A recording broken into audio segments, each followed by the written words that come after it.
ఈరోజు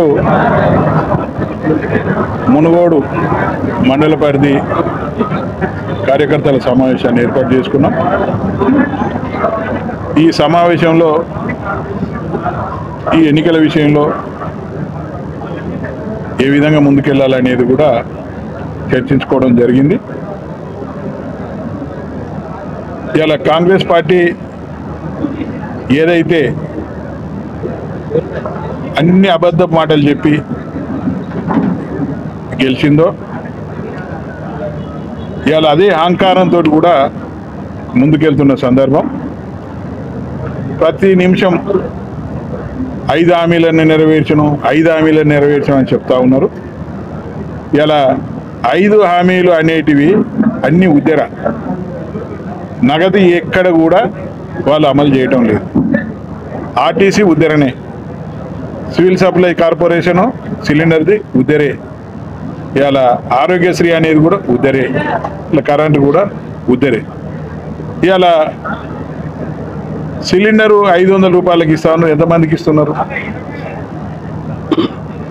ఇలా అదేవిధంగా కరెంటు ఎంతమందికి 200 యూనిట్లు ఫ్రీ ఇస్తున్నారు. అంతా ప్రజలకు అర్థమైపోయింది. అన్ని బఫింగ్. ఇలా కాంగ్రెస్ ప్రభుత్వం అనేది అన్ని అబద్ధాలే ఆడుతూ ఉన్నది.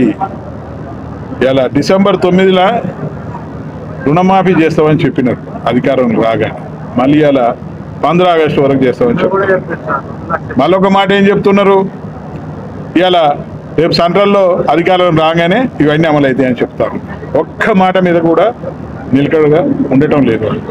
అలా వాళ్ళకు భయం పట్టుకుంది ఏంటంటే ఇలా కాంగ్రెస్ పార్టీ 3వ స్థానంలో ఉండబోతా ఉన్నది అనేది అన్ని సర్వేలు చెప్తా ఉన్నారు. ప్రజలంతా కూడా తిరగబడతా ఉన్నారు. ఇలా వడ్ల కొనుగోలు కేంద్రం ఎక్కడ కూడా కొనుగోలు కేంద్రాలు పెట్టలేదు.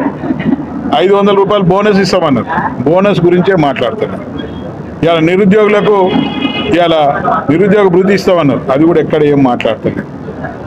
ఇలా మహిళలకు 2500 రూపాయలు ఇస్తామన్నారు. ఎక్కడ ఏం మాట్లాడటం లేదు. ఎంతసేపు ఉదరదంపుడు ఉపన్యాసాలు ఇచ్చుకుంటూ అహంకారపూరితమైన మాటలు మాట్లాడుకుంటూ ఈరోజు తిరుగుతూ ఉన్నారు. మీ అహంకారానికి చెమర గీతం పాడే రోజులు అతి దగ్గరలో ఉన్నాయి. రేపు ఈ ఎన్నికలు ఏవైతే జరుగుతూ ఉన్నాయో పార్లమెంట్ ఎన్నికలలో ప్రజలు మీకు బుద్ధి చెప్పడానికి సిద్ధంగా ఉన్నారు. ఇలా అన్ని వర్గాల వారు, ఇలా వికలాంగులకు, అదేవిధంగా వృద్ధులకు, అదేవిధంగా వితంతువులకు అందరికీ కూడా 2000 రూపాయలు అదనంగా ఇస్తామని చెప్పారు. ఏదే ఒక నెలది మొత్తమే కొట్టారు. డిసెంబర్ నెల మొత్తమే కొట్టారు. ఇలా వాళ్ళంతా కూడా కసితోటి ఉన్నారు. ప్రతి ఒక్కరు కూడా మోసపోయినాము అనే భావనతోటి ఉన్నారు. ఎప్పుడు కూడా మోసపోయినోడు సందర్భం వచ్చినప్పుడు సరైన దెబ్బ కొడతాడు, సరైన బుద్ధి చెప్తాడు. కాబట్టి మీకు సరైన బుద్ధి చెప్పే రోజులు దగ్గరలోనే ఉన్నాయి. ఆంభావంతో ఇప్పటికైనా మాట్లాడబాకండి. ఇలా అంటే ఆకాశం మీద ఉమ్మేస్తే నీ ముఖంలో పడితే తప్ప ఇంకోరి అంటే కేసీఆర్ ఏదో మాట్లాడటం, ఏదో ఇష్టం ఉన్నట్టు మాట్లాడటం అది మీకే వర్తిస్తాయి. ఒక సీఎంగా ఉండే వ్యక్తి మాట్లాడవలసిన భాష కదని అనుకుంటా ఉన్నారు. ప్రజలంతా కూడా అసహించుకుంటా ఉన్నారు. ఇది పద్ధతి కాదు. ఒక ముఖ్యమైన పదవిలో ఉన్నప్పుడు పద్ధతిగానే ఉండాలి. కానీ ఆ గౌరవం కాపాడుకోవాల్సిన బాధ్యత మీ మీద ఉన్నది. ఆ గౌరవం కాపాడుకోండి. ముఖ్యమంత్రికి ఇచ్చేంత గౌరవం ఇస్తా ఉన్నాం. ఇవాళ ఈ ప్రాంతంలో గెలిచిన ఎమ్మెల్యే నేను రాజీనామా చేయడం వల్లే 570 కోట్ల రూపాయల నిధులు వచ్చినాయని అసెంబ్లీ సాక్షిగా చెప్పింది. నేను మొన్న ఉప ఎన్నికలు గెలిచిన తర్వాత ఈ ప్రాంతంలో అనేక అభివృద్ధి కార్యక్రమాల కొరకు 570 కోట్ల రూపాయల నిధులు నేను శాంక్షన్ చేయించి సుమారుగా 100 కోట్ల రూపాయలు నేను డిప్లాయ్ చేయించి పనులు చేయిస్తే ఇంకా కూడా 470 కోట్ల రూపాయలు ఉన్నాయి. గ్రామాలకు సీసీ రోడ్ల నిర్మాణం కొరకు కానీ లేకపోతే బీటీ రోడ్ల నిర్మాణం కొరకు కానీ అన్నిటి కూడా టెండర్లు పిలిచి నేను అన్ని శంకుస్థాపనలు చేశాను. ఇలా 5 నెలలుగా అవస్థ ఉంది. 5 నెలలు అడుగు పెట్టినాం. ఏ ఒక్క పని కూడా నువ్వు మొదలు పెట్టలేదు. ఏమంటే నేను రాజీనామా చేయడంతో 570 కోట్లు వచ్చినాయి. మరి ఎటు పోయినాయి అవి? ఇవాళ ఏం చేస్తున్నావు? పనులన్నీ ఆపినావు. చండూరులో దుమ్ము బొక్కుతురండి.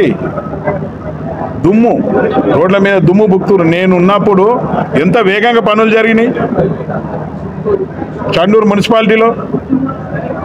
అదేవిధంగా ప్రతి గ్రామంలో కూడా అందరూ కూడా ఏంది అని ఆశ్చర్యపోతూ ఉన్నారు.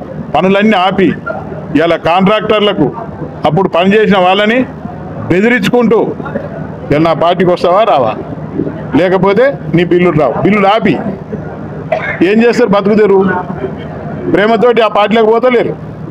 ఇలా బెదిరింపులకు భయపడి ఆ పార్టీలకు పోతా ఉన్నారు. పోయినా కానీ వాళ్ళు ఏం ఊరుకోరు. సందర్భం వస్తే కరుగాల్చి వాత పెడతారు. ఎందుకంటే బిల్లుల కొరకు భయపడిపోయిన వాళ్ళు కదా. ఇలా రేపు సందర్భం వస్తే ఓటు కాడికి వస్తే ఏం చెప్పాలన్నా సరే. ఏదేమైనా కానీ మీరు ఇలా ఈ పార్టీకి వెళ్ళి లాక్కుంటా ఉన్నారు, బెదిరించో బెంగపెట్టో ఏదో విధానం తీసుకుంటా ఉన్నారంటే మీ పార్టీ ఓడిపోతుంది అనేది మీకు అర్థమైపోయింది. అందుకని వీళ్ళందరినీ కూడా తీసుకుంటా ఉన్నారు. ఇలా వాళ్ళందరూ కూడా ఆ రోజు మా పార్టీలోనే ఉన్నారు. మరి మేమెందుకు ఓడిపోయినాం? గొప్ప గొప్ప వాళ్ళంటే అంతేనా కాదా? ఇవాళ నీ పార్టీలోకి వచ్చినా నువ్వు ఓడిపోతావు, ఏం బాధ ఏం లేదు. ప్రజలు ఆగ్రహిస్తే ఎవడున్నా కానీ, ఎంత లాభం లీడర్ ఉన్నా కానీ ఓటమి తప్పదు. ప్రజలు ఆగ్రహించారు, మా మీద ఓడిపోయినాం. ఇప్పుడు వాళ్ళని తీసుకొని ఇవాళ ప్రజలు ఆగ్రహంతో నీ మీద ఎంతమందిని ఎవరు తీసుకొని నీ ఓటమి తప్పదు. ఇలా క్యామాలని మళ్ళేసి ఇక్కడ బీఆర్ఎస్ పార్టీ అభ్యర్థిగా గెలుపు ఖాయం, ఎవడు ఆపలేడు. ఇది వాస్తవం. ఎందుకంటే కాంగ్రెస్ పార్టీ మీద ఉన్న వ్యతిరేకతే ఇలా బీఆర్ఎస్ పార్టీని గెలిపించబోతా ఉన్నది. వాళ్ళు ఇచ్చిన హామీలే వాళ్లకు ఒక శాపంగా మెడకు తగిలుతున్నాయి. కాబట్టి వాళ్ళు ఇచ్చిన హామీలే మాకు శ్రీరామ రక్ష. ఎందుకంటే వాళ్ళు నెరవేర్చలేకపోతున్నారు. అది వాళ్లకు ప్రజలంతా కూడా ఆగ్రహంతో ఉన్నారు. ఆ ఆగ్రహంతో మళ్ళీ ఈసారి బీఆర్ఎస్గా పట్టం కడదామని ప్రతి గ్రామంలో అందరూ కూడా కూర్చొని పెడతాం. ఇలా కాంగ్రెస్ పార్టీ ఓటమి ఖాయం అయిపోయింది అనేది ఓకే, బీఆర్ఎస్ పార్టీ గెలుస్తుంది అనేది ఓకే, అది వాస్తవం. ఎందుకంటే సి సర్వే కూడా చెప్పినారు ఇలా గెలుస్తున్నారు అనేది. కాబట్టి తప్పనిసరిగా బీఆర్ఎస్ పార్టీ గెలవబోతా ఉంది. ఏమన్నా 2 రోజులు ఉంటే వాళ్ళు చూసుకోవాలి.